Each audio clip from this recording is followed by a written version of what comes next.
Como psiquiatra, suelo definir la felicidad como la capacidad de vivir instalado de manera sana y equilibrada en el presente, habiendo superado las heridas del pasado y mirando con ilusión al futuro.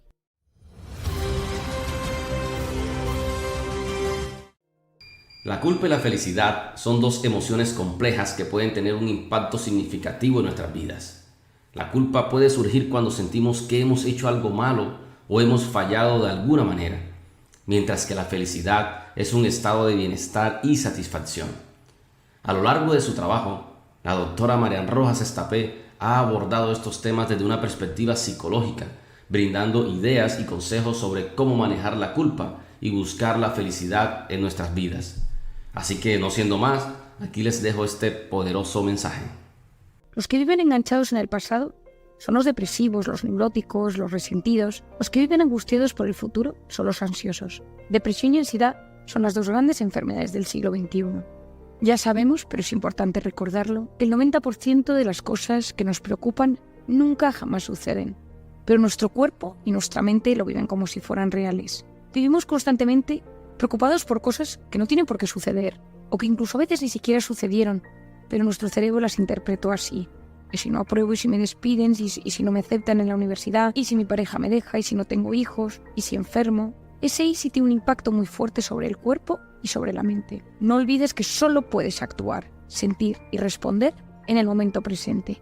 Tienes que responsabilizarte sobre tu actuación y en ese instante sobre tu capacidad de proceder en el hoy y en el ahora. Vamos a empezar con el hecho de vivir enganchados en el pasado. El pasado aporta una valiosa fuente de información, pero no puede determinar tu futuro. El hecho de permanecer con la memoria anclada en el pasado, de retornar una y otra vez a algo que ya sucedió, puede originar en nosotros efectos perversos, que va desde emociones o sensaciones como la melancolía, la frustración, la culpa, la tristeza o el resentimiento, hasta la propia depresión. Todas ellas tienen un componente en común, y es que impiden el disfrute del presente. Al quedarnos estancados en el pasado, estamos impedidos para avanzar en la vida. ¿Qué hay en el pasado? En el pasado tenemos, por ejemplo, la culpa.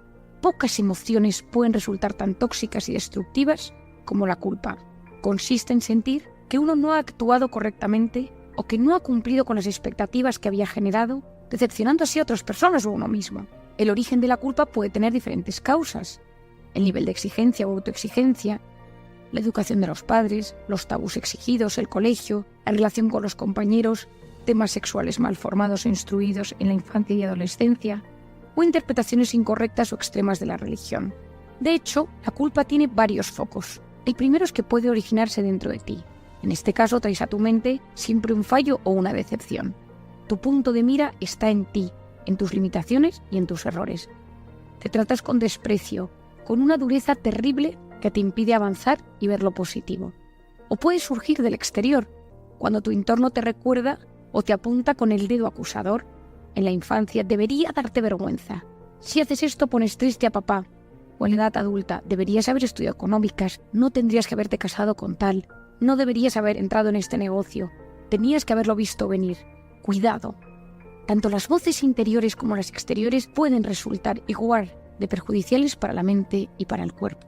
La culpa hunde, no permite avanzar. En algunos sentimientos de culpa pueden conducir a estados de ánimo severos. Es relativamente frecuente tratar en consulta con personas muy neuróticas, deprimidas, que se han instalado en un proceso de culpa que no consiguen sanar. Cuando la culpa tenga una base real, a veces sí que hemos cometido errores graves, intenta que ese pasado erróneo sea un impulso para mejorar, aprender y superar esa caída. Os voy a contar un caso que me sucedió en consulta hace unos años que puede ayudar a reflejar la culpa. En consulta me he encontrado muchas veces con un tema recurrente en la culpa, y es el tema de la maternidad. Mujeres, por ejemplo, que tenían una vida profesional activa y en un momento dado son madres. Ellas, mientras están embarazadas, calculan sus meses de maternidad y van programando temas profesionales, dando por hecho que ese bebé tampoco va a transformar sus vidas en tantos aspectos. ¿Cuál es su sorpresa? Cuando de repente nace ese bebé y toda su situación cambia. El cerebro de una madre, esto lo tenéis en Encuentra tu persona vitamina, se modifica en el parto, en la lactancia, y cuando de repente llega la incorporación al ámbito laboral, empieza la culpa. No estoy siendo buena madre, no le dedico el tiempo suficiente a mi hijo, no estoy pendiente de sus temas. no puedo acudir a las fiestas de celebración del colegio, a las reuniones de los padres. La culpa en la paternidad y en la maternidad hoy en día es algo muy frecuente. La conciliación nos ha traído muchos temas muy positivos para la mujer y estar en el ámbito profesional. También ha traído muchas veces un ligero descuido de la vida de casa, de los labores de hogar o del cuidado de los hijos. Yo sabéis que soy madre de varios hijos y yo siempre encuentro que hay que hacer casi malabares para conseguir ese equilibrio entre la vida profesional y la vida personal. En terapia he trabajado muchas veces esa culpa. Por eso, en personas que tienen ese perfil ejecutivo o en ese perfil profesional muy potente, muchas veces trabajo con ellas para ir preparándoles a la maternidad, para ir preparando ese concepto de culpa. En las personalidades perfeccionistas que buscan estar en todas partes de la mejor manera posible, y es imposible. Gran parte de los problemas que tenemos las mujeres del siglo XXI es que buscamos ser pluscuamperfectas en el trabajo, a nivel físico, a nivel ejercicio, como madres, como parejas, a nivel cultural, estar pendiente de todos los temas que suceden, y eso es imposible. Cuando uno acepta que no puede estar en todas las facetas de su vida en un 10 sobre 10, y que habrá veces que haya cosas en un 6, en un 7, en un 5, no hay que bajar del 5. Y ciertas cosas es mejor que no bajen del 7. Pero no hay que obsesionarse con llegar siempre al 10, porque si no surge esa culpa tan molesta y tan destructiva en nuestro interior. ¿Cómo podemos apaciguar ese sentimiento de culpa? Te voy a dar unos tips que pueden ayudarte. Lo primero, fíjate y toma nota de las principales culpas que te asaltan a la mente a lo largo del día o de la semana. Observa cuáles son los sucesos de tu vida que te afectan más. Acepta que quizá te juzgas con demasiada dureza en algunos asuntos. Esa mujer perfeccionista, ese hombre un poco más rígido. Cuidado con algunos tipos de personalidad que nos llevan a exigirnos con demasiada dureza. 2. Haz una lista de fallos, culpas, faltas que hayas podido cometer a lo largo de la vida que te hayan marcado de alguna manera. Sin exagerar, no seas excesivamente duro ni excesivamente indulgente. Intenta un punto medio. Puntúalas de 0 a 5. Gracias a tus anotaciones te darás cuenta de que puedes acotar de forma precisa tu percepción de la culpabilidad. 3. Observa ese evento de tu pasado que te atormenta como si estuvieras sentado en un tren, viendo esa escena de tu vida pasar ante ti. Date cuenta que ya no hay forma de influir en ella. La culpa no ayuda, no te hace crecer, no te quita la pena, no te quita la angustia o la desesperanza. No es constructiva. Es solo una emoción tóxica que te impide avanzar y que hay que procesar y destruir. 4. Vuelve a tu presente con esta pregunta un poco arriesgada. ¿Qué me estoy perdiendo de mi presente por vivir enganchado en la culpa? Te sorprenderás. Cosas buenas están sucediendo en tu entorno seguro y no eres capaz de percibirlas. 5. Aprende a quererte. Para estar bien en la vida lo más necesario es estar bien con uno mismo. Las personas que se asientan en la culpa no logran visualizar sus fortalezas y sus talentos. Perciben que todo cae constantemente en ellos por sus limitaciones o por sus defectos. Su percepción está distorsionada. 6. Cuidado con el victimismo. La culpa es una rampa deslizante que acaba en muchas ocasiones en el victimismo.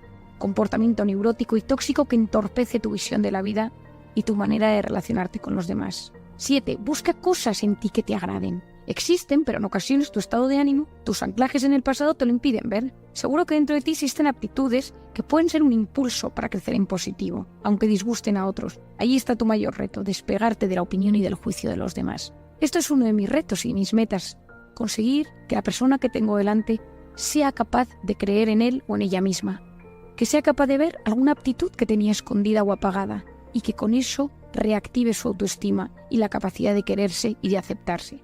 Y finalmente, fija tus valores. La culpa lleva que muchas veces nuestro sistema de creencias se tambalee. Uno no sabe ni por qué cree ni qué cree. ¿Qué rige tu vida? Piensa si no estás siendo muy duro contigo mismo por algo impuesto desde fuera o por exigencias de las que te has ido cargando a lo largo de la vida. Estas culpas de la maternidad, a nivel profesional, debería haber ganado más dinero. Debería vivir en una casa mejor, no debería haberme casado con esta persona. No debería haber tenido hijos con esta otra. Debería haber estudiado esta carrera. No debería haberle dicho esto a mi jefe el otro día. Claro que cometemos errores a lo largo de nuestro día o a lo largo de la semana. El tema es que seamos capaces de perdonarnos y, por supuesto, de pedir perdón si en alguna de estas ocasiones esto influye a otras personas. Pedir perdón es liberador.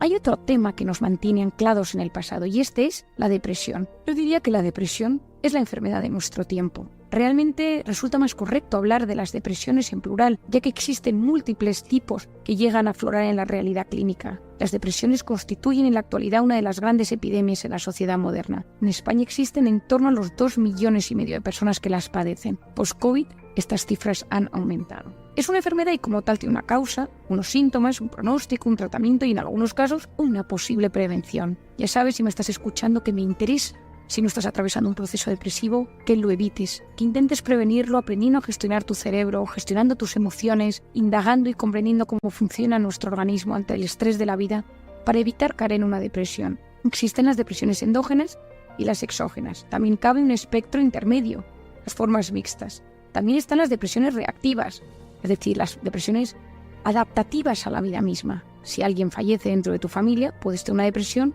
adaptativa debido a algo que ha sucedido. Hoy en día se cree que todo está más entremezclado de lo que se suponía hace unos años. Existen circuitos neuronales implicados en la depresión, los más estudiados son los monoaminérgicos, serotonina, dopamina, noradrenalina, pero no está demostrado que ninguno de estos circuitos posea una degeneración o disfunción clara y responsable de la sintomatología. Por ejemplo, como puede suceder en el Alzheimer o en el Parkinson u otras enfermedades neurológicas. Algunos postulan hoy que la hipótesis neurobiológica de la depresión también tiene que ver con la neuroplasticidad y los circuitos encargados de las funciones emocionales y cognitivas. Es decir, no sería tanto un tema de neurotransmisor, sino un tema del circuito. Volvamos a nuestra depresión. La depresión es la enfermedad de la tristeza. En ella pueden converger una infinidad de síntomas negativos: pena, abatimiento, apatía, desgana, desilusión, falta de ganas de vivir, abulia y anergia, falta de energía para realizar cualquier actividad, ideación suicida, problemas de sueño, de atención, de concentración. La depresión te deja sin energías, sin ganas de hacer nada. Sus síntomas son muy variados y oscilan entre lo físico, dolores de cabeza, opresión precordial, molestias difusas, desparramadas por toda la geografía corporal, psicológicos, lo más importante es el bajón anímico, aunque también es frecuente la falta de visión de futuro, ya que todo se vuelve negativo por los sentimientos de culpa, paralización o bloqueo del comportamiento, aislamiento, hay fallos cognitivos, fallos de concentración y de memoria, ideas y pensamientos sombríos que deforman la percepción de la realidad en nuestra contra, y también hay síntomas asertivos, es decir, se pierden las habilidades sociales y el trato y la comunicación interpersonal nos cuesta mucho más. La sintomatología de la depresión puede ser en muchas ocasiones inespecífica y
manifestarse en forma somática. Esto es muy interesante. A veces la depresión la empezamos a sentir desde el cuerpo. Es nuestro cuerpo el que nos va llamando la atención de que algo no funciona, y muchas veces algunos pacientes que acurren de forma recurrente a su médico de cabecera o a su médico de confianza, les acaba diciendo: sería bueno que hablaras con un terapeuta, con un psiquiatra, con un psicólogo que quizá te puede ayudar. El que no ha tenido una auténtica depresión no sabe lo que es esa tristeza profunda. El sufrimiento de la depresión puede llegar a ser tan profundo que uno solo vea como salida el suicidio. Y nadie está a salvo de padecer una depresión. Es cierto que existen factores de riesgo, familiares, genéticos, socioeconómicos, pero las consultas están llenas de todo tipo de gente que atraviesan el túnel oscuro de la depresión. Escritores, deportistas, músicos, actrices, cantantes, políticos, empresarios, incluso médicos, hombres de éxito, muchos han reconocido haber sufrido depresión o haber estado en tratamiento. Después de la pandemia, uno de los colectivos a los que yo más he tratado es el colectivo sanitario. Médicos, enfermeras, auxiliares, celadores, secretarios administrativos que han trabajado en hospitales o muy cerca de la muerte, que han sufrido una depresión post el confinamiento. ¿Por qué? Por eso que os decía antes, estados de estrés mantenidos pueden conllevar estados de tristeza muy profundos. El haber vivido en situaciones de estrés constante nos lleva a la depresión, y esto es muy importante saberlo. Por ejemplo, las depresiones en los niños se traducen en un comportamiento y sintomatología diferentes. Se externalizan y muestran a través de su conducta. El niño de 10 a 12 años no posee ese vocabulario afectivo rico que puede explicarlo bien. Es por ello que para descubrir una posible depresión en los niños debemos estar atentos e interpretar con acierto sus cambios de conducta. Si deja de jugar, habla poco, está ensimismado, se aburre, llora con frecuencia, duerme mal, no se concentra, empieza a sacar peores notas. Los padres deben ser capaces de bucear en esos niños apagados que flotan a la deriva o pierden la ilusión. Apoyarse mucho en los profesores para consultar estos temas. Tras la pandemia ha habido un auge de problemas psicológicos, depresivos y de suicidio en jóvenes y en adolescentes, y estamos intentando hacer una prevención, pero los primeros observadores son los padres y los profesores, y por ello es importante que tengamos estos temas en cuenta para poder ayudar. Hoy afortunadamente contamos con mejorías ostensibles en el tratamiento de la depresión a todos los niveles. Es cierto que los avances no ocurren tan rápido como se desearía, y todos oímos hablar de gente que lleva toda la vida medicado. Atajar los síntomas desde el principio y encontrar tratamiento adecuado favorece la probabilidad de curación. Muchas depresiones tienen tratamiento, muchas depresiones se curan, pero requiere un abordaje no solo farmacológico, sino terapéutico, cerrar heridas del pasado. Y en esto os recomiendo leer en el capítulo de Encuentra tu persona vitamina lo que yo denomino la terapia vitamina. Ese esquema de personalidad, donde yo trabajo la personalidad de alguien. Veo sus factores de estrés y veo qué es lo que ha sucedido en su mente, en su mundo emocional y en su organismo. Una de mis intenciones es conseguir que todos los médicos actuemos unidos en esto. Una persona pasó a un neurólogo por las migrañas, al digestivo por el colon irritable, al reumatólogo por problemas de articulaciones, al psiquiatra por problemas de ansiedad, el médico de cabecera que intenta hacer malabares con todos estos síntomas. No nos olvidemos que somos un todo, que estamos unidos, que esa tristeza genera inflamación y empeora los síntomas físicos, que esos síntomas físicos nos bloquean y nos hacen no salir del agujero. La terapia psicológica, el trabajar las heridas del pasado, el gestionar los factores de estrés, el mejorar la salud física, el potenciarlo con la alimentación saludable, con a veces productos naturales que nos ayudan a salir de esos estados un poco de bloqueo de nuestro cuerpo. Son claves para mejorar la salud en general de todos los que estamos hoy en día. No puede ser que en pleno siglo XXI, donde existen tantos avances en la medicina, existan tantísimas personas plurimedicadas cuyo pronóstico parece incierto y que muchas veces no pueden vivir sin esas pastillas. Luchemos por conseguir dar herramientas lo suficientemente fuertes para ayudar a que la gente pueda salir de estos estados depresivos que son tan terribles para la mente y para el cerebro. Finalmente, hay un tema que me encanta, que